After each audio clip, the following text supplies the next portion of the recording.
साँच को आँच नहीं, झूठ के पैर नहीं। सच्चाई परेशान हो सकती है, पराजित नहीं।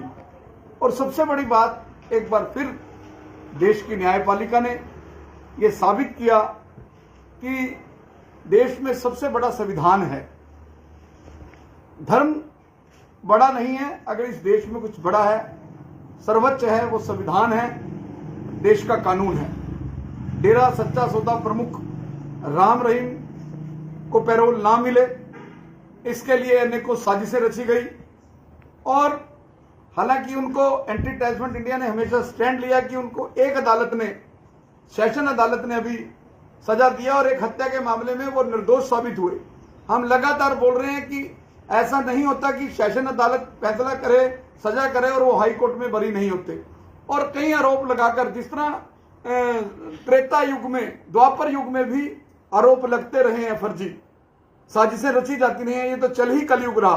तो डेरा सच्चा सौदा प्रमुख एंटी टेररिज्म इंडिया की नजरों में जो डेरा सच्चा सौदा प्रमुख संत हैं, संत गुरमीत राम रहीम, वो एक बड़े नेक इंसान हैं, जो इंसानियत का पाठ पढ़ाने का काम करते हैं, जो वेश्याओं को अपनी बेटी बनाकर, अपने घर से शादी करके उनको बच्ची बेटी बनाकर विदा करते हैं, जो है आंखें दान करने का काम करते हैं, जो लाखों करोड़ों यूनिट ब्लड जो है भारतीय सेना को दे चुके हैं, जो गांव के गांव गोद लेकर, जो गांव उजड़ गए थे बाढ़ से और से, उनको गोद लेने का काम कर चुके हैं। ऐसे संत गुरमीत राम रहीम को पैरोल ना मिले, इसको लेकर साजिशें रची गई। यहां तक शिरोमणि गुरुद्वारा प्रबंधक कमेटी ने पंजाब हरियाणा हाई कोर्ट में संत गुरमीत राम रहीम की पैरोल, उनको परमानेंट ना मिले, इसको लेकर जनहित याचिका दायर की। लेकिन पंजाब हरियाणा हाई कोर्ट के चीफ जस्टिस के बेंच ने यह साबित कर दिया कि कानून से अब कोई नहीं है, कॉन्स्टिट्यूशन ऑफ इंडिया से अब कोई नहीं है और सबका अधिकार है।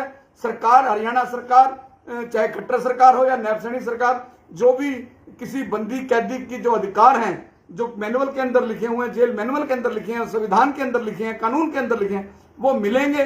संविधान हर आदमी को उसका अधिकार देता है। मैं इस तरह की जो सोच रखने वाले लोग हैं, मैं उनसे अपील करता हूं कि वो भाईचारे को खंडित ना करें। साजिशें किसी के खिलाफ भी हो सकती हैं और मेरा एंटी टेररिज्म इंडिया पहले भी सरसा संत गुरमीत राम रहीम के साथ था, आज भी साथ है, हमेशा साथ रहेगा और वो घड़ी दूर नहीं। मैं आज, देखिए, कहते हैं पंच परमेश्वर होते हैं और दूसरा आवाजे खलक नक्कारे खुदा। आज परिवार के 4 आदमी को आप इकट्ठा लेकर नहीं चल सकते। संत गुरमीत राम रहीम के साथ करोड़ों लोगों की भीड़ अगर चल रही है तो वो एक इंसानियत की इस धरती पर एक अवतार है। और मैं ही एक ऐसा शख्स हूं जिसने उनको भारत रत्न देने की बात कही थी, जिनका नाम गिनीज बुक में है, जिनके सोशल कामों का। आज से 35 साल पहले भी मैंने उनको गंदगी, नालों से गंदगी निकालते देखे। उनके डेरे के श्रद्धालु, लाखों करोड़ों श्रद्धालुओं को मैंने देखा है पूरे देश में सफाई व्यवस्था करते हुए, लोगों की सेवा करते हुए, भाईचारे को मजबूत करते हुए। और डेरा सच्चा सौदा प्रमुख और डेरा सरसा एक ही संदेश देता है, मजहब नहीं सिखाता आपस में बैर रखना, हिंदी है वतन है, हिंदू सीधा हमारा, हिंदू सिख ईसाई मुसलमान हम सब भाई हैं, सबका खून लाल रंग का ही है। इसलिए ऐसे डेरों, ऐसे जो संत गुरमीत राम रहीम है, कोई भी लोग, कोई भी ताकतें हैं, वो साजिशें ना रचें। कानून ने कल अपना काम किया, हाई कोर्ट ने एक लैंडमार्क फैसला दिया। इससे न केवल संत गुरमीत राम रहीम की पैरोल मिलने का रास्ता साफ हुआ, बल्कि और भी जो जेलों में, हरियाणा की, पंजाब की, चंडीगढ़ की जेलों में कैदी बंद हैं, जिनको पैरोल किसी कारण वहां की सरकारें, वहां का प्रशासन नहीं दे रहा, हाई कोर्ट के चीफ जस्टिस का यह फैसला उन कैदियों के लिए भी मील का पत्थर बनेगा और उनके अधिकारों को भी यह प्रोटेक्ट करेगा।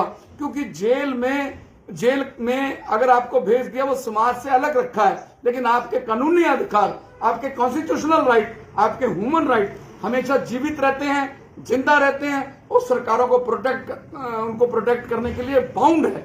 और जो हाईकोर्ट ने फैसला दिया है, इससे निश्चित तौर पर डेरा के करोड़ों अनुयायियों को एक खुशी भरी खबर मिली है। संत गुरमीत राम रहीम जी नेक काम के लिए ही बाहर आते हैं, भाईचारे को मजबूत करने के लिए काम आते हैं। और जो उन्होंने देश में ग्रीनरी का मिशन छेड़ा, पूरे देश में ग्रीनरी का मिशन सबसे पहले मैंने अपनी सोची में देखा। हालांकि मैं कोई डेरे से नामदान नहीं लिया हुआ है, मैं सरसा डेरे से कोई नामदान नहीं लिया है, संत गुरमीत राम रहीम जी मेरे कोई गुरु नहीं है, लेकिन मैं इंसानियत का पुजारी हूं, मैं इंसानियत की पूजा करता हूं। मैं उन लोगों को पूछता रहूंगा, चाहे वो किसी भी जाति, धर्म और वर्ग के हों, जो समाज में एकता और अखंडता को मजबूत रखते हो, जो भाईचारे को मजबूत करते हो, जो लोगों को इंसानियत का पाठ पढ़ाते हो। और संत गुरमीत राम रहीम मेरी नजरों में एक ऐसे इंसान है, जहां से गिनती शुरू होती हो, मेरी नजरों में संत गुरमीत राम रहीम का स्थान वही है।